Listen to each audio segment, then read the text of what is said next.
Hi friends, welcome to my channel. జనరల్గా మనకు పండుగలప్పుడు weekends ఎప్పుడైనా ఇంట్లో ఉన్నప్పుడు ఫుల్ మీల్స్కి సంబంధించిన వెరైటీస్ అన్నీ కర్రీస్ తినాలనిపిస్తుంది, కానీ టైం ఉండదు. సో నేను ఈరోజు ఏంటంటే మీకు ఈజీగా ఒక పప్పు, పచ్చడి, చారు, ఫ్రై, ఈ 4 ఐటమ్స్ కూడా మీకు ఈజీగా ఎలా చేసుకోవాలో నేను చూపించబోతున్నాను. ముందుగా నేను తీసుకున్న ఈరోజు పప్పు ఐటెం వచ్చేసి దోసకాయ పప్పు. నేను కందిపప్పు కొంతసేపు నానబెట్టుకున్నాను, ఎందుకంటే మనం నానబెట్టుకుంటే తొందరగా ఈజీగా మొత్తం పప్పు అంతా కూడా విచ్చుకొని ఈజీగా కుక్ అవుతుంది. సో నేను కూరగాయలన్నిటికి కూడా కటింగ్కి ఈ ప్రెస్టేజ్ వాడానండి. ఈ ప్రెస్టేజ్తో ఏంటంటే మీకు ఈజీగా ఇది యూజ్ చేయడం వల్ల మీకు వెజిటేబుల్స్ కూడా ఈజీగా కట్ అయిపోతాయి. సో ముందుగా ఈ కందిపప్పులో నేను దోసకాయలు వేస్తున్నాను.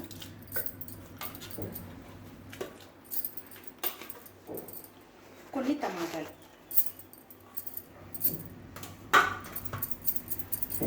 కొద్దిగా నూనె,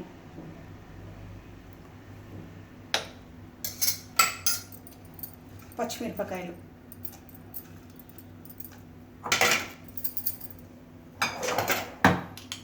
టేస్ట్కి తగినంత సాల్ట్,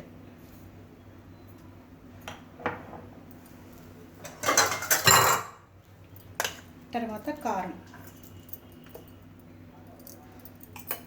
పసుపు,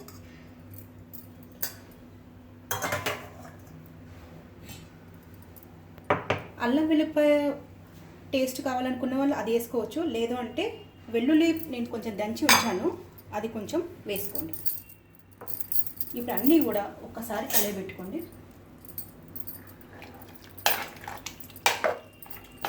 నేను ఇప్పుడే చింతపండు యాడ్ చేయట్లేదు, ఎందుకంటే సరిగా పప్పు ఉడకదు. సో ఇది మీరు ఒక స్టవ్ మీద పెట్టేసేసుకోండి.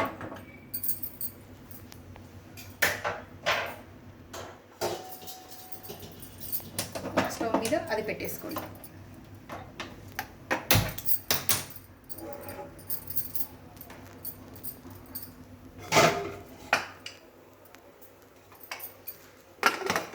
అది విజిల్ వచ్చే వరకు మీరు ఏం చేస్తారంటే ఇంకొక బౌల్ తీసుకొని స్టవ్ ముట్టియండి.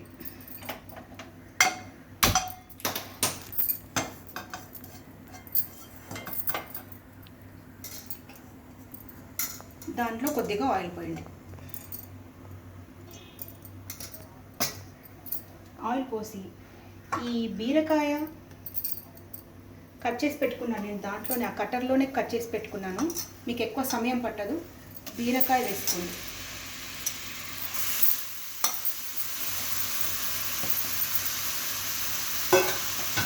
అలాగే టమాటా వేసుకోండి, కొద్దిగా చింతపండు. మీరు చింతపండు కూడా నేను ఇక్కడ చెప్పవలసింది ఏంటంటే చింతపండు కూడా ఒక్కటేసారి నానబెట్టుకోండి. అది మీకు పప్పుకు వస్తుంది, పచ్చడికి వస్తుంది, ప్లస్ రసానికి కూడా వస్తుంది. అది ఉడకపెట్టుకొని పక్కన పెట్టేసుకోండి. దాంట్లోనే నేను కొంచెం వేసాను. కొద్దిగా సాల్ట్ వేసుకోండి, టేస్ట్ తగ్గినంత.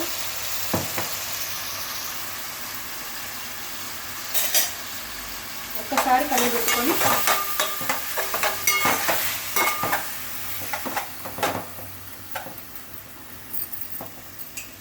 మూత పెట్టేసేయండి. మీకు ఇక్కడ పప్పు అయిపోతుంది, ఇక్కడ పచ్చడి. ఇప్పుడు ఫ్రై ఐటమ్ నేను ఆల్రెడీ ప్యాన్లో ఆయిల్ పోసి హీట్ చేస్తున్నాను. ఈ ఆలుగడ్డ కూడా ఆ కట్టర్లోనే కట్ చేసాము, మీరు ఆలుగడ్డ కూడా వేసేసుకోండి.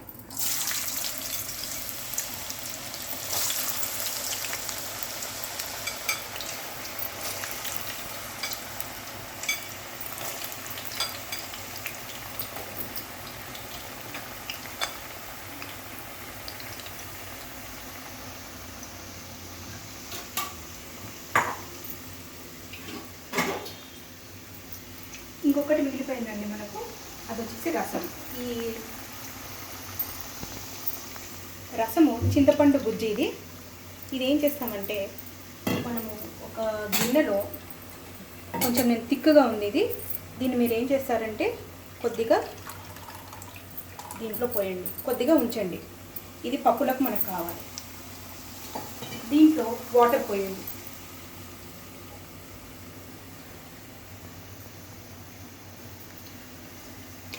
వాటర్ పోసి మనకి ఎంత పులుపుకి ఎంత వాటర్ పడుతుందో అది పోసి సాల్ట్ వేసుకొని రెడీగా పెట్టుకోండి. తగినంత సాల్ట్ వేసుకొని రెడీగా పెట్టండి. పప్పు ఒక విజిల్ వస్తే సరిపోతుందండి, ఎందుకంటే ఆల్రెడీ పప్పు చాలాసేపు నుంచి నానింది. ప్లస్ ఇది ఫ్రై అవ్వాలి. ఇది ఒకసారి మధ్యలో మీరు ఒక్కసారి కలుపుతూ ఉండండి, కింద అడుగడ్డకుండా. ఇది కూడా ఒక 2 నిమిషాలు కుక్ అవ్వాలి. స్టవ్ ఆఫ్ చేయండి. ఇప్పుడు ఆల్మోస్ట్ అయిపోయి వచ్చిందండి. ఇంకా మీరు తీయచ్చు, మళ్ళీ బ్లాక్ అయ్యేదాకా ఉంచకండి. ఏమంటారు తర్వాత నేను పప్పుని ఈ విధంగా అవుతుంది మీకు. ఆలుగడ్డ ఫ్రై చివరిలో కొంచెం కలర్ఫుల్గా కనిపించడానికి మిరపకాయలు కరివేపాకు కూడా వేసాను. తర్వాత బీరకాయ కూడా మిక్సీలో వేసుకున్నాను. నేను నా ముందు ఎపిసోడ్లో మీకు ఒక స్పెషల్ మసాలా అని చెప్పినాను. ఇది మీరు స్టోర్ చేసి పెట్టుకోవచ్చు. చూడని వాళ్ళకు దీంట్లో ధనియాలు, జీలకర్ర, వెల్లుల్లి, పచ్చిమిరపకాయలు, నువ్వులు వేసి రుబ్బింది ఇది. దీన్ని మీరు ఏం చేస్తారంటే 1 స్పూను దీంట్లో వేసుకోండి. కొంచెం కారం కావాలనుకున్న వాళ్ళు ఇంకొంచెం వేసుకోండి. నేను ఆల్రెడీ సాల్ట్ వేసి ఉంచినాను. దీన్ని మిక్సీ పట్టుకుందాం ఇప్పుడు.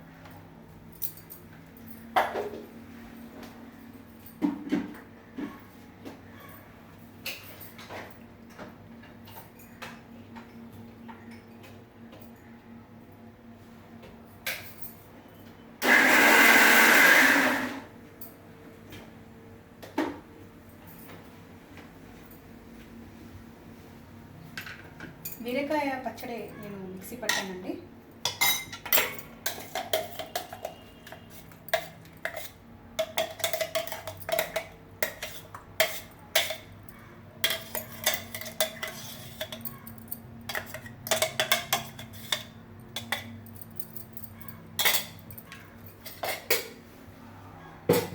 ఇప్పుడు వచ్చేసి పోపు టైం.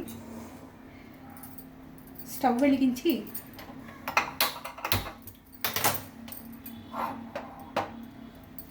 పోపు వేసుకుందాం. ముందుగా నేను రసంకి పోపు వేస్తానండి, ఎందుకంటే మనము ముందు అనుకున్నట్టుగా ఇది మెంతి రసం.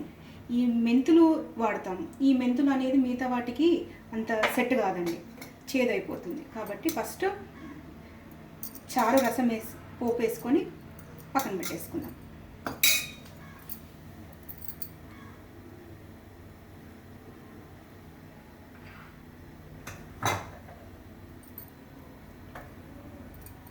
ఈ రసంలోకి మీకు ఉల్లిపాయలు కానీ పచ్చిమిరపకాయలు కానీ ఏమీ అవసరం లేదండి. జస్ట్ కొంచెం జీలకర్ర ఎక్కువ వాడుకోండి, ఆవాలు, తర్వాత మెంతులు వేయొచ్చండి. తర్వాత ఎండుమిరపకాయలు మీకు ఉంటే ఇవి కూడా వేసుకోవచ్చు.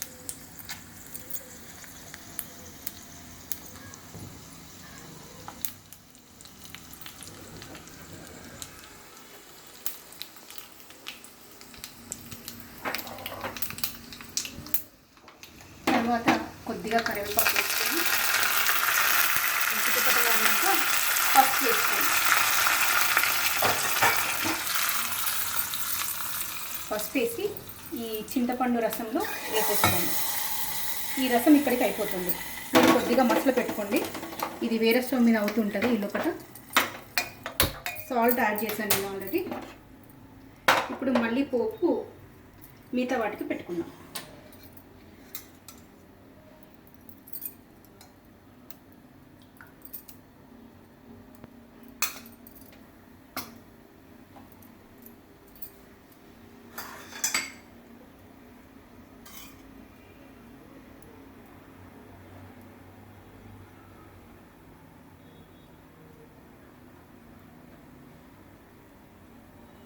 ఆయిల్ వేడెక్కిందండి.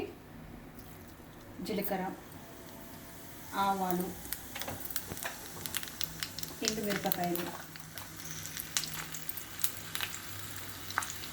కొద్దిగా పోపు గింజలు వేసుకొని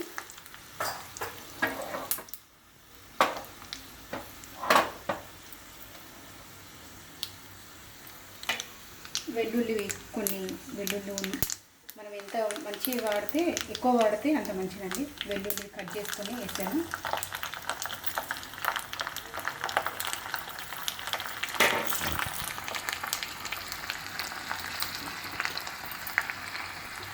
చివరిగా స్టవ్ ఆఫ్ చేసి కరివేపాకు వేస్తాను.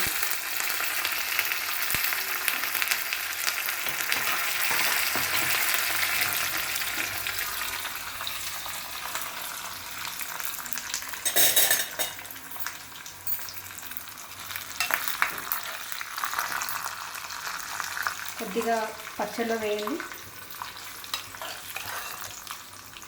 పప్పులో వేయండి.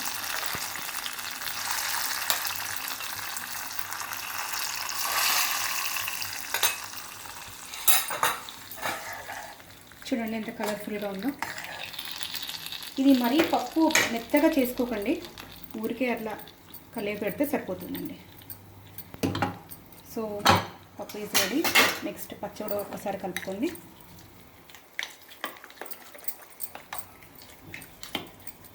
తర్వాత ఆలు. ఈ ఆలుకు నేను సాల్ట్ కారం ఏం యూజ్ చేయలేదు, ఇప్పుడు యూజ్ చేస్తానండి. మీరు ఏం చేస్తారంటే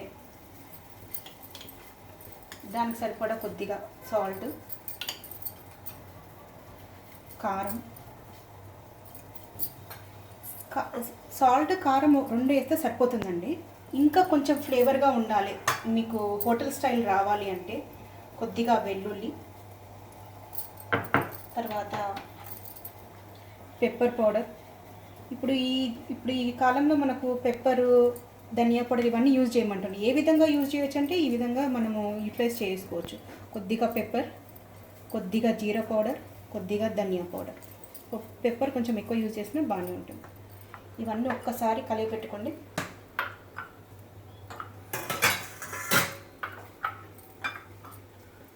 కలిపి పెట్టుకొని మీరు దీంట్లో వేసుకోండి. చేతులు ఒక్కసారి కలిపేసేయండి.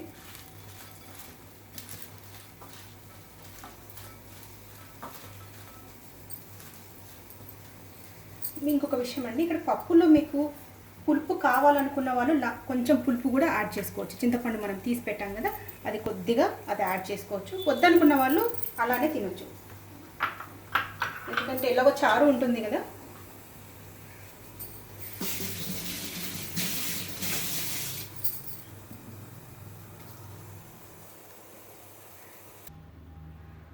చూడండి ఫ్రెండ్స్, ఈరోజు మన వెరైటీస్ పప్పు, దోసకాయ పప్పు, బీరకాయ పచ్చడి, ఆలు ఫ్రై, మెంతి చారు, ఇవన్నీ కూడా మీరు చూసారు. ఒక్కసారి మీరు కూడా ట్రై చేయండి. 1/2 అవర్ కంటే మ్యాక్సిమమ్ మీరు ఒక కూరగాయలు తరిగి పెట్టుకున్నారంటే 1/2 అవర్లో మీ వంట అయిపోతుంది. మరిన్ని అప్డేట్స్ కోసం మళ్ళీ వస్తాను. Thank you. బాయ్.